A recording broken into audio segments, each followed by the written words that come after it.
علم جفر میں میم ایک ایسا حرف ہے جو جوش کو ابھارتا اور راز کو تدفین کرتا ہے۔ تبھی جس انسان کا نام ایم یا میم سے آتا ہے اس انسان کے سینے میں ہزاروں راز دفن ہونے لگتے ہیں، احساسات اور جوشیلا پن اس کو ورثے میں ملنے لگتا ہے۔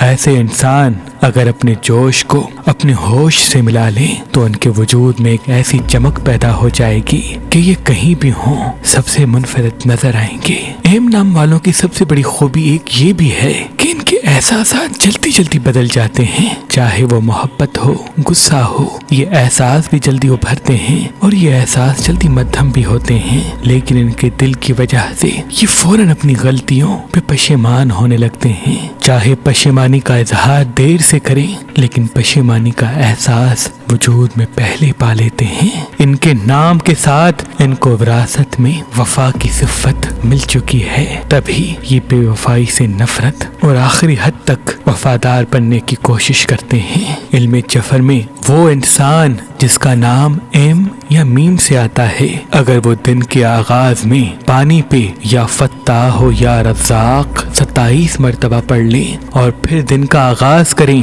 تو اللہ کا خاص کرم ان کے ساتھ ہوگا اور یوں زندگی میں رکاوٹیں ان سے دور ہونے لگیں گی۔ اگر آپ اپنے نام کے حساب سے، ڈیٹ آف برتھ کے حساب سے اپنا لکی پتھر حاصل کرنا چاہتے ہیں تو مہربان اسٹونز کے نمبر پہ کال کریں۔ زیادہ معلومات کے لیے ہماری ویب سائٹ مہربانی.com یا ہماری اپلیکیشن جو گوگل پلے اسٹور اور آئی فون ایپ اسٹور پہ موجود ہے وہ بھی وزٹ کر سکتے ہیں۔ اللہ آپ سب کی تمام دعائیں اپنی دربار میں قبول و مقبول فرمائے، آمین ثم آمین۔